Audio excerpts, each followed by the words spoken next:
Relembro para quem não pegou ainda. No dia 15 de maio, 12 dias antes dessa decisão, eu tuitei o seguinte, quer dizer, escrevi lá na minha conta de Twitter, @fmourabrasil. Toffoli vai votar no plenário virtual a respeito da validade de uma delação que o atinge? É só uma pergunta considerando o estado de várzea do Brasil. Esse era o meu tweet. Tem muita gente que analisa ali a notícia e eu penso na consequência lá na frente. Então, já prevendo aquilo que, de fato, veio a acontecer 12 dias depois. Então, a resposta para aquela minha pergunta é sim. Toffoli votou contra a delação de Cabral, que atingiu Toffoli. E, com isso, o STF decidiu anular a delação e, claro, já sabíamos a resposta, porque no Brasil, suspeito é quem manda prender bandido. Quem vota pela própria blindagem é ministro da mais alta corte do país.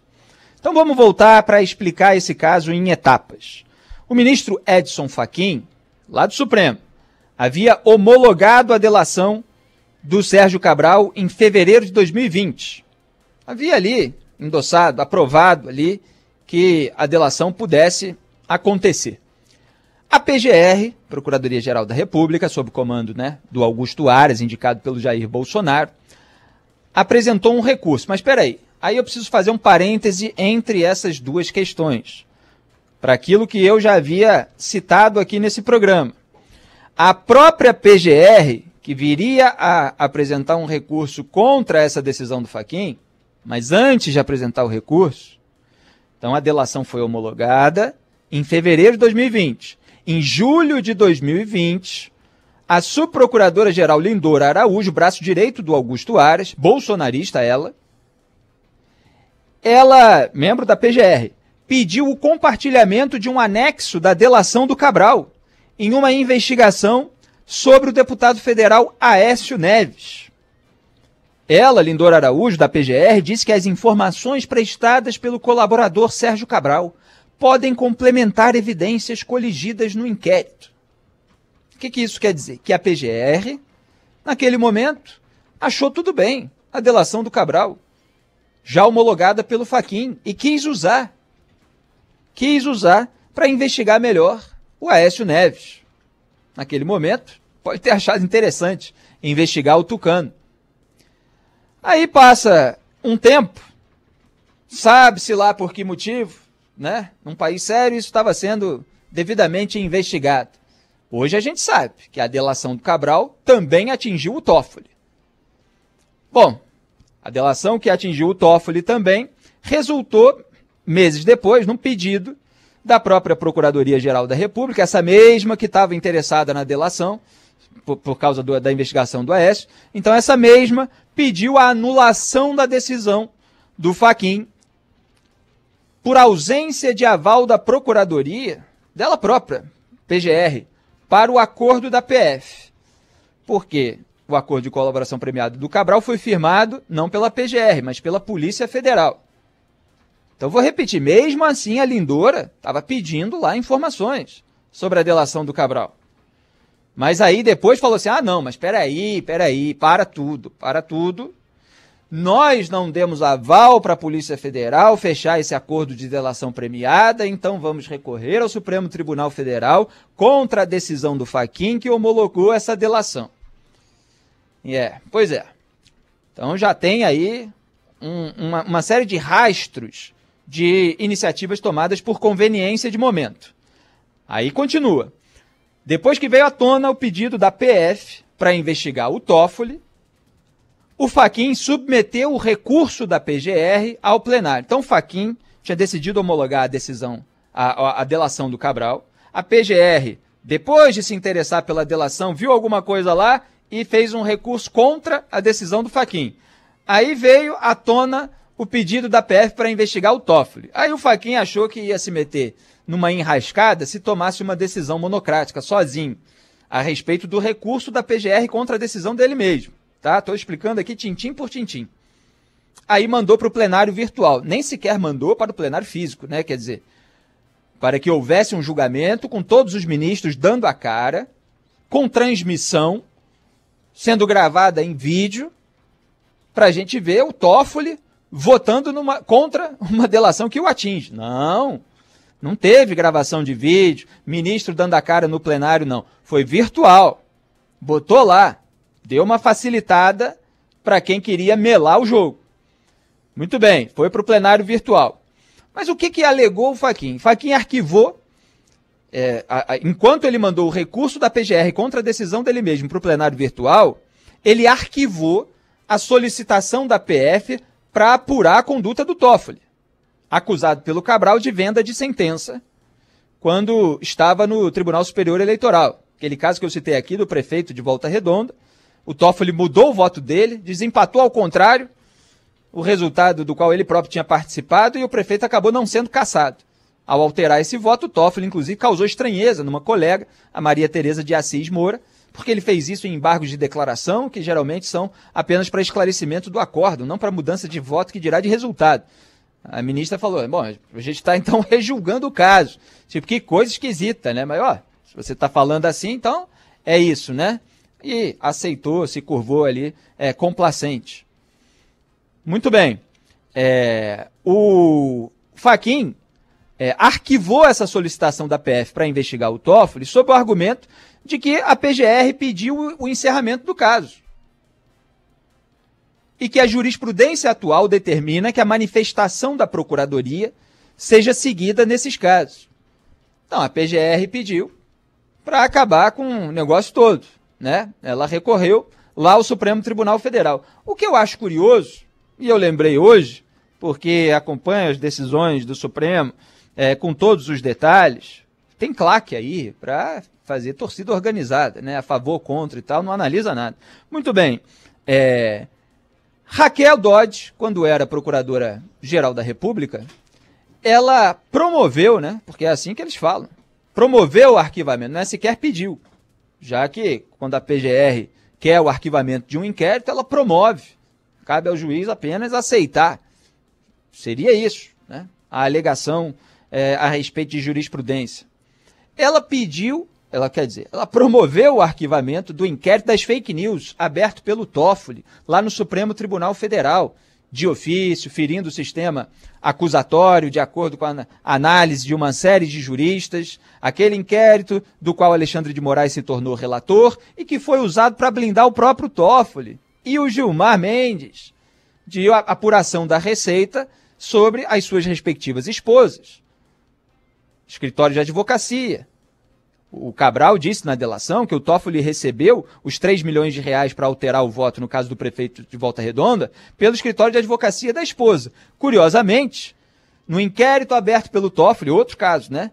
O relator Alexandre de Moraes suspendeu a apuração da Receita, que havia detectado ali movimentos estranhos.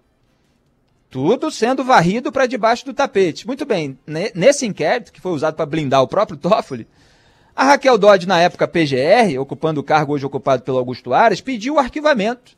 E aí o que o Alexandre de Moraes, relator desse inquérito, fez? Ignorou e manteve o inquérito. Então não é assim que qualquer pedido da PGR aí não, a jurisprudência manda seguir aí em todos os casos. Lá, quando interessava a eles, quando era um inquérito aberto por eles sobre uma saraivada de críticas, cheio de vício de origem, sem objeto definido, como apontou a então PGR Raquel Dodge na sua decisão, que eu até abri aqui para lembrar na minha frente, comentei na época. Esse inquérito, ele foi continuado pelo Alexandre de Moraes, que ignorou solenemente o pedido da PGR. Mas agora, Fachin alegou lá que, não, se a PGR pediu para encerrar esse caso, então é a jurisprudência e tal. Quando interessa a eles, eles ignoram a PGR. Mas estava mencionando ali um ministro do Supremo Tribunal Federal, a delação, que já tinha sido usada, né, numa outra investigação pela PGR. Aí não. Aí vamos seguir então o recurso da PGR contra a decisão que homologou a delação do Cabral e vamos votar lá no plenário virtual se a delação deve ser mantida ou não. Muito bem, então chegamos no plenário virtual e aí temos esse caso curiosíssimo, né? Incrível. Se contar nos Estados Unidos, o pessoal nem acredita. Imagina, o ministro da Suprema Corte americana, claro que lá tem algumas peculiaridades, algumas diferenças, atingido por uma delação premiada, e votando contra a validade daquela delação. Então você chega... Aliás, eu queria só fazer um parêntese, que eu citei ontem aqui no programa o voto da Carmen Lúcia, né? Que felizmente dessa vez votou certo. Votou para manter para manter a delação, quer dizer, confirmou a validade da delação do Cabral e citou, inclusive, aquilo que eu já havia citado nesse programa, que foi o uso da própria PGR de outros trechos da delação. Mas aí chegou no Toffoli, a PGR recorreu contra isso tudo que eu acabei de contar. Muito bem, então chegamos no plenário virtual e aí o Toffoli vota... olha, eu preciso repetir essas coisas porque as pessoas têm que ter a dimensão do nível de deterioração moral pelo qual passaram as instituições brasileiras, com a complacência de um monte de gente, com o microfone também, a ponto de um ministro não se declarar impedido de votar contra a delação que o atinge. E isso resultou hoje, inclusive, aliás, eu não tinha nem aberto aqui, mas vamos falar a respeito do posicionamento do Marco Aurélio Mello. Ele criticou, veio a público criticar o Dias Toffoli por ter feito isso. A declaração, eu vou pegar aqui na íntegra para vocês, foi o seguinte: eu, no lugar dele, teria me declarado impedido ontem porque a comunidade jurídica e os leigos não entendem isso. Julgar em causa própria é a pior coisa para o juiz. Eu esperava que ele saísse do processo. No lugar dele, eu teria saído. Por isso é que o Supremo hoje em dia quase não é levado a sério. Isso é péssimo em termos institucionais. Perde a instituição. Não estou atacando o colega, estou defendendo a instituição que integro. Fecho aspas. Quero dar aqui os parabéns por essa declaração ao ministro Marco Aurélio Mello, que está próximo aí de sair do STF. O STF tende a piorar. Nunca pensei que fosse falar isso, porque critiquei um monte de votos e decisões do Marco Aurélio Mello, mas Jair Bolsonaro tende a colocar lá alguém para blindar a família, para blindar a turma do Centrão que sustenta o governo dele. Então, o cenário é desolador, né? Mas o Marco Aurélio Mello, próximo da aposentadoria, está botando a boca no trombone. Está falando e está dando declarações em vários casos que são absolutamente verdadeiras. Então vocês vejam que não sou só eu falando a respeito disso. Então o Toffoli não se declarou impedido. E aí você tem também o caso que é o seguinte: tem um item do Código de Processo Penal que eu tinha separado aqui, muita aba aberta, o artigo 252 do Código de Processo Penal, que diz o seguinte: caso de suspeição, né, de se declarar impedido para votar, quando o magistrado, ele próprio ou seu cônjuge ou parente, consanguíneo ou afim em linha reta ou colateral até o 3º grau, inclusive, for parte ou diretamente interessado no feito. Dias Toffoli não é parte ou diretamente interessado no feito? Está lá atingido pela delação, votando contra a delação que o atingiu. Artigo 252 do Código do Processo Penal. Varrido também para debaixo do tapete. Eu vi mais cedo, inclusive, também vou abrir agora, que aos poucos eu vou me lembrando todos os aspectos a comentar a respeito desse absurdo que está ganhando aqui o devido destaque nesse programa, porque é um dos casos mais estarrecedores da história jurídica brasileira. O procurador Hélio Telho fez um comentário importante no Twitter, depois que o Marco Aurélio veio a público criticar o Toffoli por julgar em causa própria. Hélio Telho: a tese divulgada pelo gabinete de Toffoli, de que não estaria impedido porque a delação contra ele havia sido arquivada, não para de pé. Quer dizer, o Toffoli ainda tentou justificar isso, que é moralmente injustificável e legalmente só é justificável por meio de subterfúgios retóricos. E é isso que o Hélio Telho está mostrando, que não para de pé. Por quê? A investigação poderia ser desarquivada a qualquer tempo, a partir de novos fatos ou provas. Então, quando se arquiva uma investigação, surge um fato novo, ela pode ser desarquivada. Já a anulação, continua o Hélio Telho, procurador, a anulação da delação, sepultou o caso de vez. Então ele dá uma desculpa esfarrapada, e o que é mais curioso nesse caso é que o Toffoli nem sequer precisaria votar.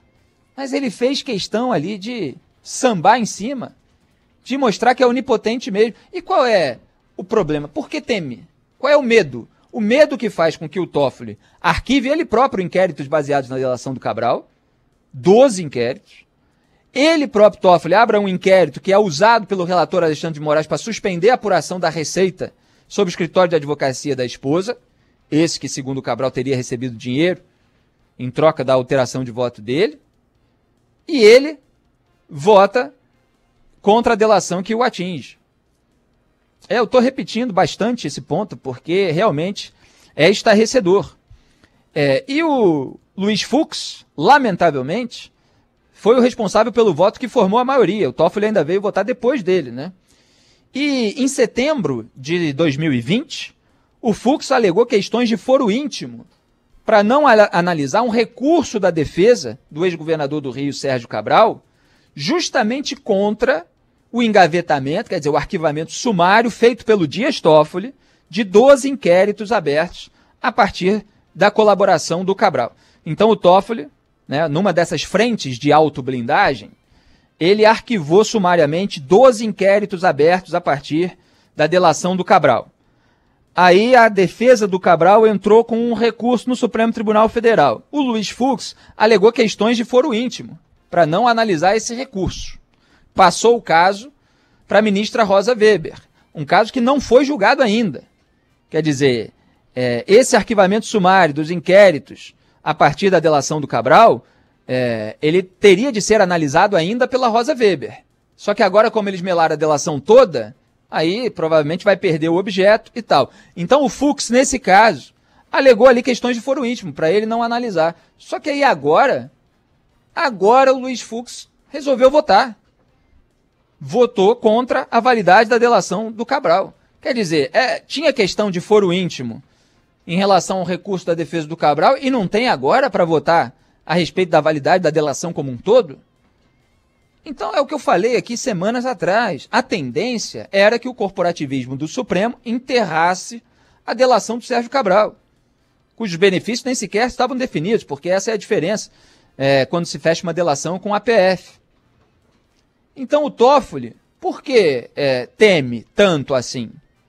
Quer dizer, ia haver uma investigação, fazer o quê? Quebrar o sigilo bancário do escritório de advocacia da esposa?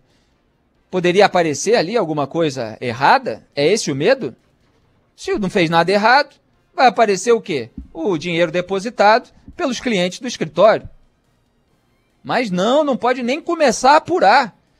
Ninguém aqui está condenando, responsabilizando, dizendo que é culpado, mas mostrando que eles não aceitam sequer que a investigação seja aberta com tantos indícios, e eles próprios, que estão citados, vão varrendo a sujeira para debaixo do tapete e a possibilidade de eles serem alvejados. É isso, é todo um sistema de blindagem. Isso é a Frente Ampla pela Impunidade. E todos aqueles interessados nela, como Aécio Neves e sua turma, como Lulinha, que foi citado pelo Cabral, filho do Lula, além do Lula, evidentemente, e sua turma, como a família Bolsonaro, que tem telhado de vidro em gabinete, com desvio de dinheiro público operado pelo Fabrício Queiroz, apontado pelo MP Fluminense, a turma do Centrão, todos esses que têm muitos amigos em toda parte. São amigos no sistema judiciário, amigos na política, amigos na imprensa, amigos nas redes sociais, todo mundo aí para defender cada bloco desse. É a Frente Ampla pela Impunidade que tornou o Brasil esse achincalhe, esse horror jurídico e moral, onde um ministro da mais alta corte do país não se declara impedido na votação da validade de uma delação que o atingiu.